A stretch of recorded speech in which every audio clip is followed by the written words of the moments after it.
ہم کسی طریقے سے لوٹ خسوٹ ملاوٹ کا کام کر لیتے ہیں، ایسا کام کر لیتے ہیں جس سے کسی کو، عوام کو دھوکہ نہیں، گورنمنٹ کو دھوکہ دیتے ہیں. بھائی ہم پبلک کو تو دھوکہ نہیں دیتے نا، ہم تو گورنمنٹ کا ٹیکس بچا لیتے ہیں.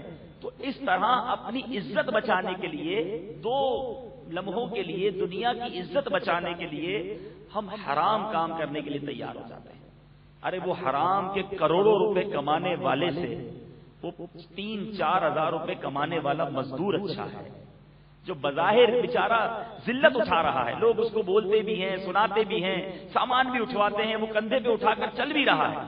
اگر وہ مزدور، ہر مزدور حلال کماتا ہے ضروری نہیں، اگر وہ مزدور حلال روزی کما رہا ہے، بظاہر اس کی کوئی عزت نہیں ہے، بظاہر اس کا مارکیٹ میں کوئی مقام نہیں ہے، سیٹھ اس کو اپنے دفتر میں بلانا پسند نہیں کرتا، مگر وہ حلال کما رہا ہے تو وہ کروڑوں روپے کمانے والے سیٹھ سے اچھا ہے، کیونکہ اس کے پچھلے گناہ بخش دیے گئے. اور فرمایا جو وہ شخص حلال روزی کمانے کے لیے ذلت کی جگہ پر کھڑا ہو رہا ہے، اللہ تبارک و تعالیٰ اس کے گناہوں کو ایسے معاف کرتا ہے، اس کے گناہ ایسے جھڑتے ہیں جیسے کہ اندر خزاں کے اندر، آپ نے دیکھا ہوگا ایک سوکھا درخت ہو، خزاں کا موسم ہو، اس کو تھوڑا سا ہلائیں، جو تھوڑی سی ہوا چلے اس سے کیسے پتے جھڑتے ہیں. فرمایا ایسے اس کے گناہ جھڑنا شروع ہو جاتے ہیں. اے میرے پیارے اسلامی بھائی، تنبیہ الغافلین میں ہے، حضرت ابو ہریرہ رضی اللہ تعالیٰ عنہ سے روایت ہے، مصطفیٰ جان رحمت، شمع بزم ہدایت، نوشہ بزم جنت، طے کرے جود و سخاوت، منبع علم و حکمت، صلی اللہ تعالیٰ علیہ وسلم نے فرمایا جو شخص اس لیے حلال کمائی کرتا ہے کہ سوال کرنے سے بچے، اہل و عیال کے لیے کچھ حاصل کرے اور پڑوسی کے ساتھ حسن سلوک کرے، وہ قیامت میں یوں اٹھے گا کہ اس کا چہرہ 14ویں کے چاند کی طرح چمکتا ہوگا. آپ سوچے تو صحیح، کمانے سے منع نہیں کیا، کاروبار پر آنے سے روکا نہیں گیا، نیت اچھی کرنا سمجھایا جا رہا ہے، پازیٹو اپروچ ہونی چاہیے. میں اس لیے کما رہا ہوں کہ اپنے گھر والوں کی کفالت کروں، وہ کسی کے آگے ہاتھ نہ پھیلائے. پھر فرمایا اور سوال سے بچوں گا اور حسن سلوک پڑوسیوں کے ساتھ بھی کروں گا. اپنے پاس کچھ رقم ہوگی، اپنے غریب پڑوسیوں کی مدد کروں گا. فرمایا اس کا چہرہ قیامت کے دن 14ویں کے چاند کی طرح چمکتا ہوگا. اور اب آئیے دوسری طرف، جو شخص حلال کمائی بکثرت مال جمع کرنے کے لیے، یعنی یہاں غور طلب بات یہ ہے کہ حلال ہی کما رہے ہیں، حرام نہیں کما رہے ہیں، لیکن اگر حلال کمانے میں بھی نیت غلط ہے، حلال کما رہے ہیں، حرام اپنے مال میں آنے نہیں دے رہے، مگر نیت نیگیٹو ہے، اگر وہاں نیت غلط ہے چاہے حلال کی روزی ہے، اس کے بارے میں کیا حکم ہے؟ میرے آقا فرماتے جو شخص حلال کمائی بکثرت مال جمع کرنے کے لیے دوسروں پر فخر اور بڑائی کے لیے کرتا ہے، قیامت کے دن اللہ عز و جل سے اس حال میں ملے گا کہ وہ اس پر ناراض ہوگا.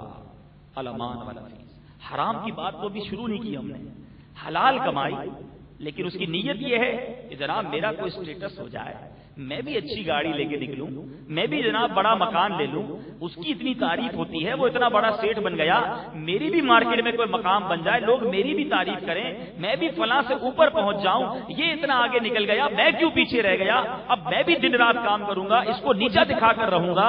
اگر یہ سوچ ہے، حالانکہ حلال کما رہا ہے مگر بڑائی، فخر، غرور، کسی کو نیچا دکھانے کی نیت ہے، فرمایا اللہ عز و جل سے اس حال میں ملے گا کہ مالک کریم اس سے قیامت کے دن ناراض ہوگا.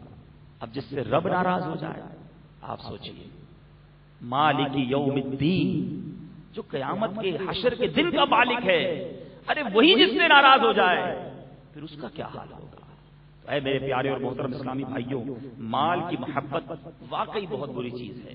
تنبیہ الغافلین میں ہے، حضرت حسن بصری رحمۃ اللہ تعالی علیہ فرماتے ہیں کہ جب پہلا دینار بنایا گیا، دنیا میں سب سے پہلی انوینشن، سب سے پہلی روپے کی مال کی جو ایجاد ہوئی، یعنی سب سے پہلا جب دینار بنایا گیا تو شیطان نے اسے آنکھوں سے لگا کر کہا جو تجھ سے محبت کرے گا وہ میرا غلام ہے.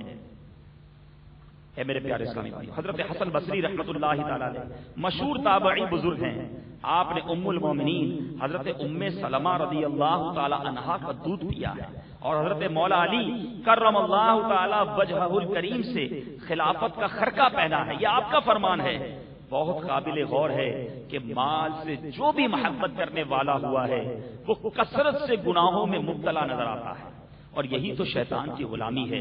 لہذا اگر محبت کرنی ہے تو مال سے نہیں بلکہ اپنے مولا سے محبت کیجیے۔ محبت کرنی ہے تو اس دنیا کی دولت سے نہیں اپنے پیارے آقا سے محبت کیجیے۔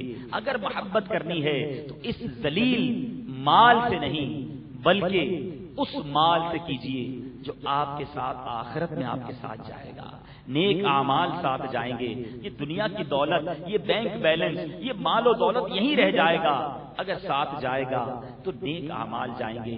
آج دنیا کے مال کو جمع کرنے کی فکر، دنیا کے مال کی حفاظت کی فکر، ہم دیکھتے ہیں کہ جناب اگر کسی کا ایک ٹھیلا ہوتا ہے تو وہ بہت زیادہ احتیاط یا بہت زیادہ اہتمام نہیں کرتا۔ بعض اوقات ایک چادر ڈال کر کسی کو کہہ کر رسی باندھ کر چلا جاتا ہے کہ بھائی میرے ٹھیلے کا خیال رکھنا، مگر کسی کے پاس اگر دکان ہوتی ہے تو وہ اس میں تالا بھی لگاتا ہے۔ زیادہ مال ہوتا ہے اس کے اندر تو اس کے اندر لاکر بھی بناتا ہے، اور زیادہ پیسہ ہوتا ہے تو باہر ایک گن مین بھی کھڑا کر دیتا ہے۔ اسی طرح آپ دیکھ لیجئے جو سائیکل والا ہوتا ہے وہ جاتا ہے کہیں بھی اپنی سائیکل کھڑی کر دیتا ہے، مگر جو بائک والا ہوتا ہے وہ ہینڈل لاک بھی لگاتا ہے، ٹائر کے اندر بھی لاک لگاتا ہے۔ جس کی بڑی خوبصورت گاڑی ہوتی ہے وہ جناب لاک بھی لگاتا ہے، پھر کوئی چور سوئچ بھی ڈھونڈتا ہے، کوئی نئی ٹیکنیک بھی دریافت کرتا ہے۔ بہت زیادہ مہنگی گاڑی ہوتی ہے تو گاڑی کے اندر گارڈ بٹھاتا ہے، ڈرائیور بھی ساتھ رکھتا ہے، بھائی میں چلا جاؤں تم نے گاڑی نہیں چھوڑنی ہے۔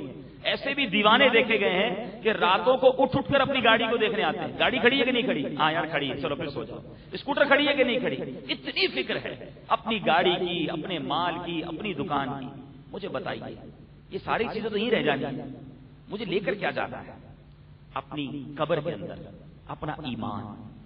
میں نے اور آپ نے کبھی رات کو اٹھ کر یہ فکر کی کہ یا اللہ میرا ایمان سلامت رہے، مولا یہ دولت مجھ سے نہ چھن جائے، کہیں ایمان کا ڈاکو شیطان مجھ سے یہ دولت لے کر نہ چلا جائے۔ کبھی اس پر تالا لگانے کی کوشش کی، کبھی اس پر حفاظت کے لیے پہرے دار بٹھانے کی کوشش کی، کبھی اپنے نیک اعمال کے ذریعے اپنے ایمان کی حفاظت کی کوشش کی۔ یاد رکھیے علماء کرام فرماتے ہیں جو گناہوں کی کثرت کرتا ہے اور اس کو خوف نہیں ہوتا کہ اس کا ایمان اس سے چھین لیا جائے گا، ڈر ہے کہ مرنے سے پہلے اس کا ایمان اس سے چھین لیا جائے۔ یہاں تو پتا ہے کہ اگر نہیں اس کی حفاظت کی فکر کریں گے تو یہ ہو سکتا ہے کہ ایمان چھن جائے، اس کی کوئی فکر نہیں۔ 2، 5، 10 ہزار 25 ہزار کی چیز کے لیے راتوں کی نیند حرام ہو جاتی ہے۔ کتنا فرق ہے ہمارے۔ میرے پیارے اسلامی بھائیوں، پتا چلا شیطان نے جو وہ دینار چوم کر کہا تھا نا کہ جو تجھ سے محبت کرے گا وہ میرا غلام ہے، ایسا ہی محسوس ہوتا ہے۔ جو جتنا مال کے پیچھے بھاگتا ہے، آپ اگر اس کی زندگی کو دیکھ لیجیے، اپنے بارے میں، میں اپنے بارے میں سوچوں کہ جب بھی میں مال کی محبت میں گرفتار ہوا میرے نیک اعمال بڑھے یا میرے گناہوں میں کثرت ہو گئی، نیک اعمال کم ہوتے چلے گئے۔ پہلے میں سنتیں، فرائض، نوافل سب پڑھتا تھا، اب نفل چلے گئے کیونکہ دکان پہ جلدی پہنچنا ہے۔ آہستہ آہستہ سنتیں چلی گئی، ارے یار وہاں گاہک بیٹھا ہوگا۔ پھر ایسا بھی وقت آتا ہے کہ جماعت چلی جاتی ہے، فرض چلا جاتا ہے، یار میں رات کو 4 نمازیں ایک ساتھ پڑھ لیتا ہوں، کیوں بھائی دکان پہ وقت نہیں ملتا۔